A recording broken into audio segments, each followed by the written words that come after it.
Prince Harry may have believed that the long road back to Britain was finally beginning to open, but the moment his proposal reached the heart of the royal household, the answer reportedly became much colder than he expected. This was not a plan to reclaim every privilege he once held, nor was it a request to move permanently into a palace and resume the exact life he left behind. According to the scenario now being discussed, Harry wanted a carefully limited role, selected ceremonies, veterans' events, charitable appearances, and occasional support when the monarchy faced a particularly demanding schedule.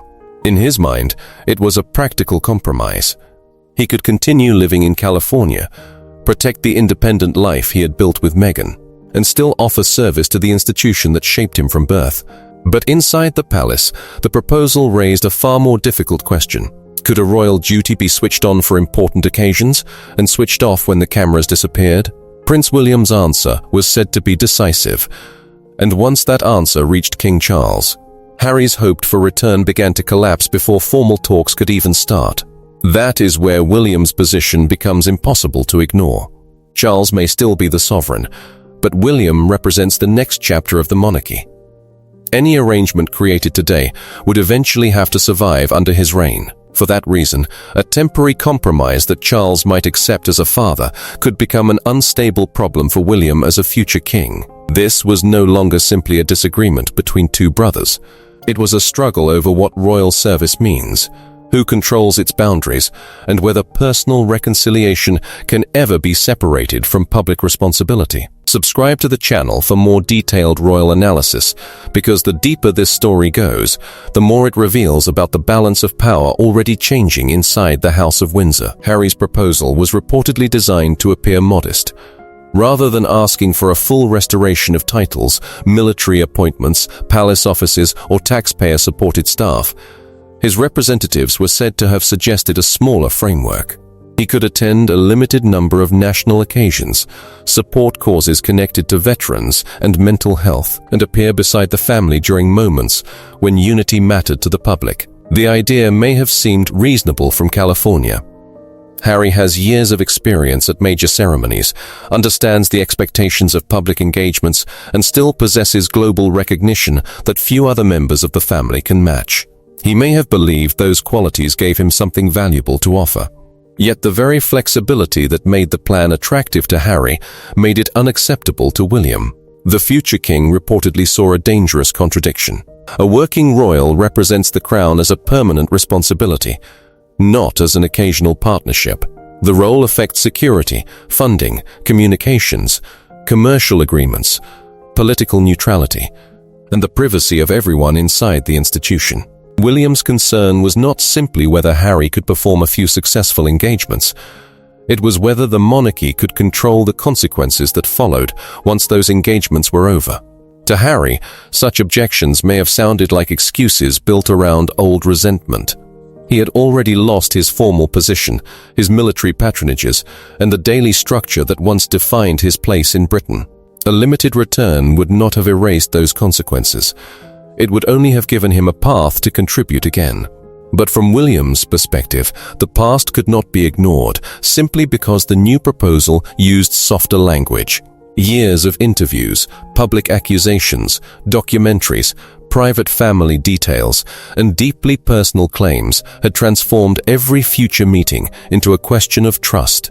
Palace officials could prepare a schedule and arrange security, but they could not guarantee that a disagreement behind closed doors would remain private. William was said to believe that this uncertainty made a hybrid arrangement unworkable. The monarchy depends on discipline that often requires silence, even when silence feels unfair. Harry, on the other hand, has repeatedly defended the right to describe his own experience. That difference is not a minor misunderstanding. It is a conflict between two completely different ideas of loyalty, and neither brother appears willing to surrender his version of the truth. When word of William's opposition reached Harry, the emotional impact was reportedly immediate. He had expected resistance from advisors and caution from palace officials, but he may not have expected his brother to close the route so early. Harry could argue with a committee, answer questions from lawyers, or revise practical details. What he could not easily overcome was the personal judgment of the future king. The refusal would have felt less like an administrative decision and more like a declaration that William no longer believed he could be trusted near the center of royal life. For a man who spent most of his youth standing beside his brother at public events, that message would have carried a painful weight. The problem was not only that a job had been denied, it was that the person making the decision had shared his childhood, his grief, and the unique pressure of growing up beneath the crown. Harry may have seen the rejection as proof that William was using institutional authority to settle a family conflict. William, however, was likely to see the same decision as evidence that he was finally placing the institution above his emotions. Meghan's position in this situation would inevitably become part of the debate, even if the proposal focused mainly on Harry. Any renewed official role would raise questions about whether she would attend events, how the couple's media work would be handled, and whether commercial projects could remain separate from royal representation. Supporters of the Sussexes would argue that these concerns could be addressed through clear rules. Critics would say the boundaries had already been tested and had repeatedly produced controversy. For Harry, the discussion about Meghan would make the refusal feel even more personal. He has often framed his decisions around protecting his wife and children from a system he believed was harmful. If the palace demanded restrictions that affected their independent life, he could interpret those conditions as an attempt to regain control over his family. Yet William would face his own family concerns. Catherine, George, Charlotte, and Louis live inside the future monarchy that he is preparing to lead. Any renewed conflict involving Harry would not remain limited to the brothers. It could draw the next generation into headlines, speculation, and pressure they did not choose. This is why the argument cannot be understood only through the language of forgiveness. Families may forgive without returning to the same arrangements that existed before trust was broken. Institutions operate even more cautiously. A palace role is not simply a sign of affection. It gives a person access, visibility, authority, and a public connection to the sovereign. If Harry appeared at official events, every gesture would be analyzed. His position in a procession, his distance from William, Meghan's attendance, the wording of a palace statement, and even the order in which family members entered a room would become global news. The monarchy would not be restoring one man to a private family circle. It would be creating a new constitutional and communication structure around a couple who had built a separate international identity. William may have concluded that no wording could prevent confusion. If Harry was treated as a working royal on Monday and an independent media figure on Friday, the public would struggle to understand which voice represented the crown and which voice represented personal opinion. Behind all of this stands the complicated role of King Charles. As a father, he may want contact with his younger son, a relationship with his grandchildren, and some relief from a conflict that has defined the family for years. As king, he must protect an institution whose stability depends on clear lines of authority. Those two responsibilities do not always lead to the same decision. Charles could theoretically support a symbolic appearance or encourage a private meeting, but forcing William to accept a long-term arrangement would create a new crisis. The future king would eventually inherit responsibility for every agreement made today. If he believed the plan was unsafe, Charles would have to choose between a short-term gesture of reconciliation and the long-term unity of the monarchy. That choice may explain why Harry's proposal reportedly failed to gain momentum. The king did not necessarily have to reject his son emotionally in order to reject the role. He only had to accept that reconciliation as a family could not automatically become restoration as an institution. The tragedy is that William and Harry were once presented to the world as an unbreakable pair. They walked behind their mother's coffin as boys, learned to navigate public attention together, and spent years appearing to understand each other without explanation.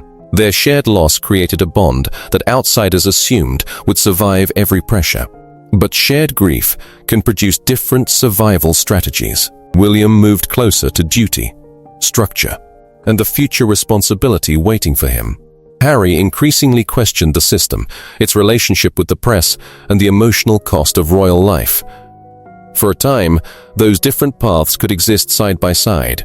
Eventually, however, marriage, public roles, household divisions, and competing loyalties turned the differences into open conflict. William may believe that Harry abandoned the team when pressure became unbearable. Harry may believe that William chose the institution when his brother needed protection. Both interpretations can feel true to the person holding them, which is why every new proposal becomes a replay of the same unresolved wound. One of the most difficult issues is confidentiality. William's concern is not only about major interviews or published memoirs, it is about the atmosphere created when family members wonder whether private emotions could later become public material. Royal life already requires extraordinary caution. Conversations about health, children, security, political neutrality, and future plans cannot be treated casually. If people inside the palace feel they must measure every sentence around Harry, meaningful reconciliation becomes almost impossible. At the same time, Harry may see demands for silence as a way to avoid accountability. He has argued that speaking publicly became necessary because private efforts failed. From his perspective, the family's preferred solution was always to remain quiet while he carried the consequences. This creates a deadlock. William wants proof of trust before access is restored. Harry may want access and dialogue before he can prove trust. Each side expects the other to take the first risk, and neither believes it can afford to do so. According to the reported scenario, an earlier ceremonial disagreement may have hardened William's position. Harry was said to have wanted a visible place beside senior royals at a solemn national event, believing that such an appearance could signal the beginning of healing. He may have viewed the request as symbolic rather than political. Standing with the family would show that personal conflict had not completely erased his connection to service. William, however, could have interpreted the same request as an attempt to use a sensitive occasion to negotiate status. A remembrance ceremony or national service is carefully planned, and every position carries meaning. If Harry appeared in the official procession, the palace would immediately face questions about whether his role had changed. If he attended only as a private relative, supporters might accuse the family of humiliating him. What Harry considered a bridge, William may have considered pressure. The occasion itself would then become secondary to the argument over what his presence represented.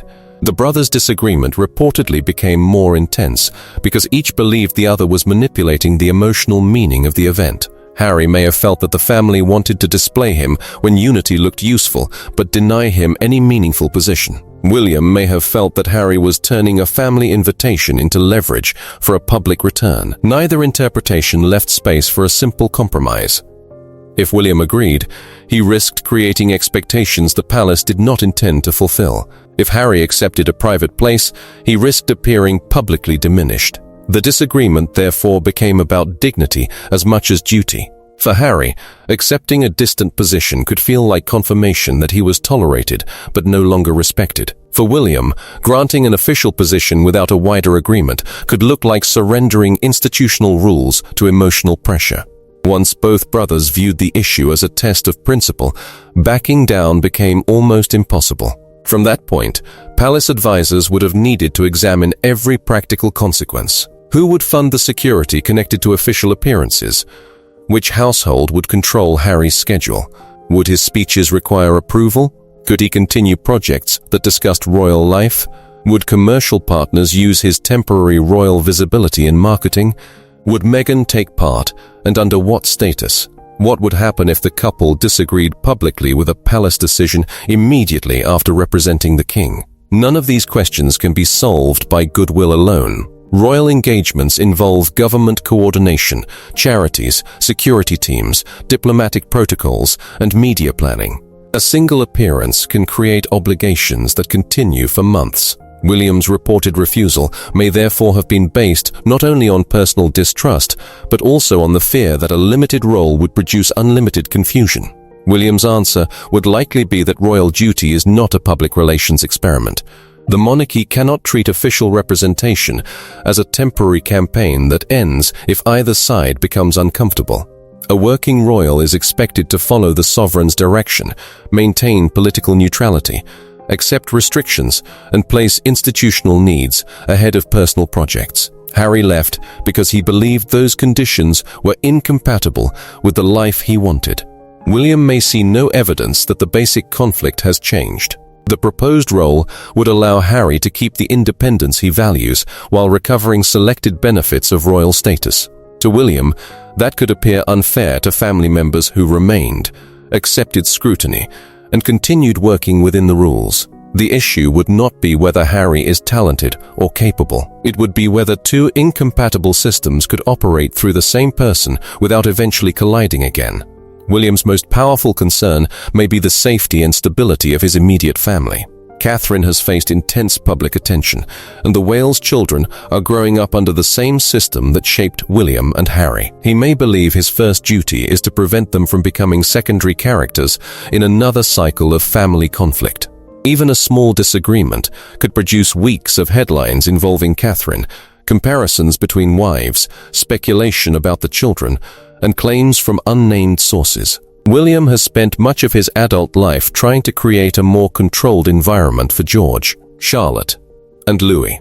Allowing Harry back into official rooms without complete confidence would, in his mind, risk reopening a level of uncertainty he no longer accepts. This does not require him to hate his brother.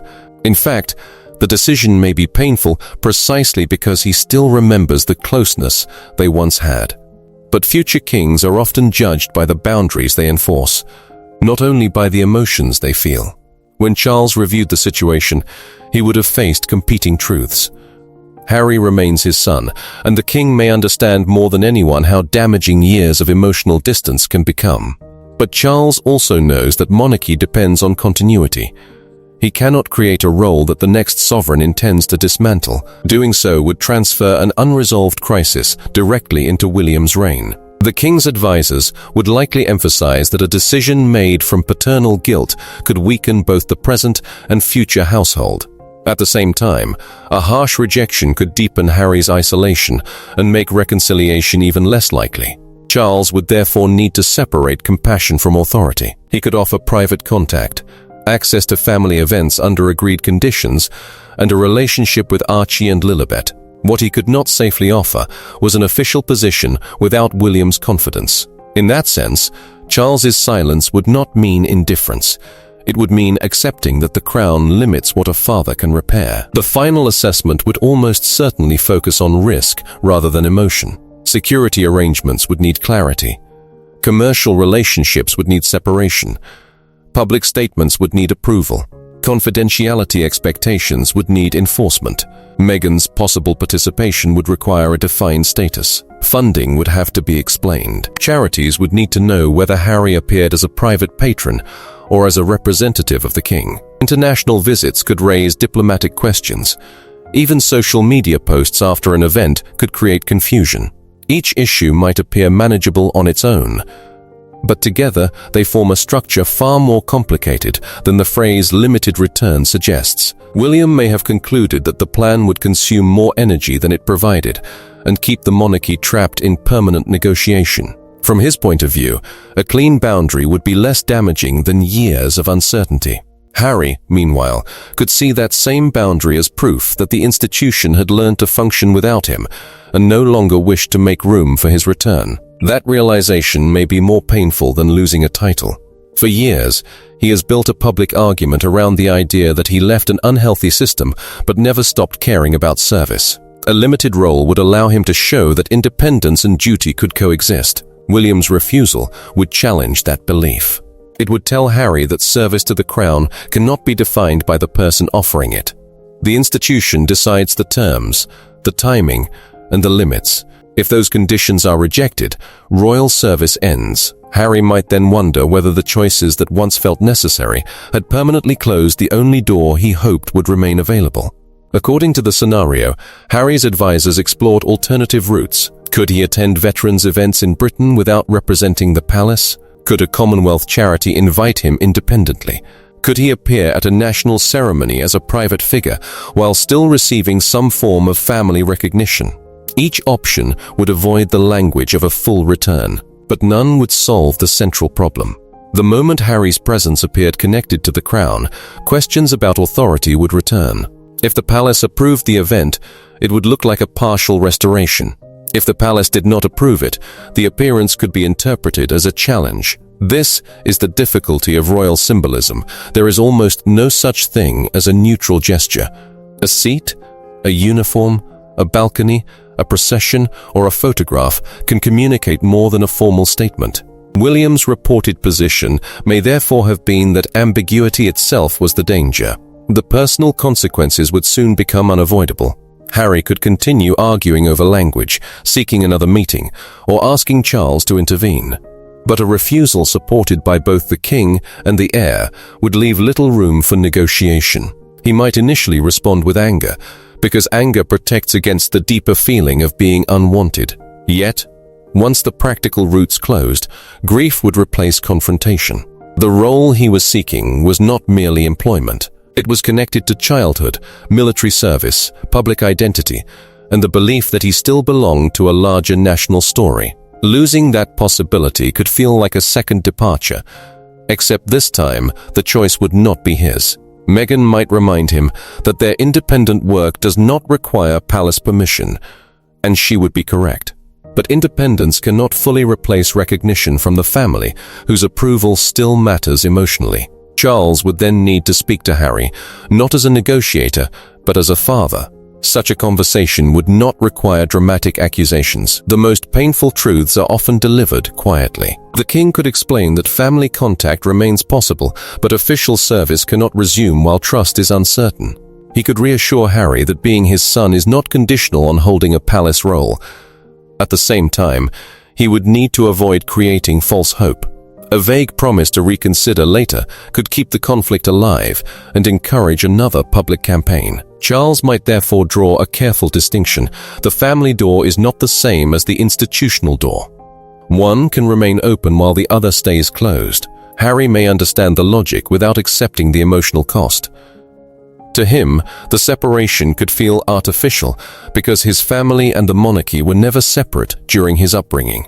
They were the same world. When news of the refusal reached the public, the reaction would divide immediately. One side would praise William for protecting the monarchy from another period of instability. They would argue that trust must be rebuilt before privilege returns, and that royal duty cannot be redesigned around personal convenience. The other side would accuse the palace of cruelty, saying that a family which constantly speaks about service and unity should be capable of offering a path back. They would point to Harry's military background and charitable work as evidence that he still has something meaningful to contribute. Social media would reduce a complicated institutional conflict into simple camps: William the protector, or William the unforgiving brother, Harry the wounded son, or Harry the unreliable outsider. The truth would be more uncomfortable because it would contain elements of every interpretation. The palace's public statement would likely be calm, brief, and carefully neutral. It would avoid accusations and confirm that existing arrangements remain unchanged. Such language often appears mild, but in royal communication, what is omitted matters as much as what is included. No promise of future talks, no reference to a trial period, and no suggestion of an evolving role would signal finality. Harry's team could issue a response, but immediate public confrontation might strengthen William's argument that every private disagreement becomes a media battle. Silence, therefore, could become Harry's strongest option. By refusing to react at once, he could show restraint and protect whatever possibility of private contact remained. Yet that silence would not mean acceptance. It would mean understanding that another interview or statement could close even the family door Charles was trying to preserve. Over time, the anger might lose its force. Harry could redirect his energy toward work that does not require royal approval. Veterans initiatives, mental health advocacy, charitable partnerships, and projects connected to communities outside palace structures would allow him to continue serving without negotiating his identity with William. This path would not give him the symbolism of the crown, but it could offer something equally important: control. He would decide which causes to support, how to speak, and where to appear. The challenge would be accepting that independence cannot include selective restoration whenever the old role feels meaningful. The clearer his separate identity becomes, the less realistic a formal royal return may be. William, for his part, would be unlikely to experience the decision as a victory. Drawing a boundary against a stranger is easy compared with drawing one against a brother. He may believe the refusal is necessary while still regretting every event that made it necessary. Catherine could see the personal cost even if she supports the institutional logic. William's public image often depends on control, but private grief does not disappear simply because a decision is rational. He would be protecting the monarchy he expects to inherit. Yet the price could be the permanent loss of the brother who once stood beside him through the most difficult years of their lives. Duty may provide an answer, but it cannot make that answer painless. Charles would also be left with a result that solves an institutional problem without healing the family. He could maintain contact with Harry, speak to Archie and Lilibet, and encourage private reconciliation, but he could not force genuine closeness between his sons. The crown gives a monarch authority over appointments, ceremonies, and official roles. It does not give him the power to restore trust. That limitation may be the most painful part of the story. Charles spent decades waiting to become king, yet kingship cannot repair the deepest wound inside his own family. He can keep doors unlocked, send invitations, and refuse to abandon either son. The rest depends on whether William and Harry can eventually speak without turning the conversation into a struggle over status. For Harry, the final lesson would be deeply personal. The role he once hoped to recover may no longer be available, but his life does not have to remain defined by the refusal. He can continue building an independent future, support causes that matter to him, and repair family relationships without attaching every conversation to a demand for official recognition. That process would require patience and a willingness to accept that emotional healing cannot be measured by uniforms, titles, or positions in a procession. It would also require the palace to treat private reconciliation as genuine rather than as a public relations exercise. Both sides would need to stop using status as proof of love.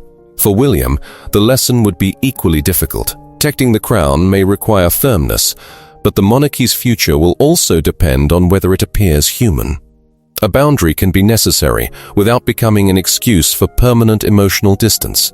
He could maintain the institutional refusal while still leaving room for a different relationship with Harry, one built slowly, privately, and without immediate expectations. The challenge is that years of public conflict have made even small gestures vulnerable to interpretation. A phone call can become a headline. A meeting can become a campaign. Rebuilding trust may therefore have to happen in silence over a much longer period than either brother would prefer. In the end, the story is not simply about whether Prince Harry returns to royal duty. It is about three men confronting the limits of what titles can solve. William can protect the institution, but cannot erase the memories of brotherhood. Harry can defend his independence, but cannot force the palace to restore his former identity. Charles can love both sons, but cannot command them to trust each other. The crown demands clarity, while family relationships survive through flexibility, forgiveness, and time. Those two systems have collided, and for now, clarity appears to have won. Harry's proposed return may have ended before it truly began. William's refusal may remain in place. Charles may continue to separate private love from public responsibility. But the final chapter has not necessarily been written. Royal duty can be closed by a formal decision. Family connection is more difficult to define. A message, a private visit, or a conversation without advisors could still begin a different kind of return, one that has nothing to do with balconies, uniforms, or official titles. Whether the brothers are capable of taking that path remains the unanswered question at the heart of this royal divide. For now, Harry remains outside the working monarchy. William continues preparing for the crown, and Charles is left trying to preserve a family bond that power alone cannot restore. Thanks for watching. Share your view in the comments, and subscribe for the next royal update.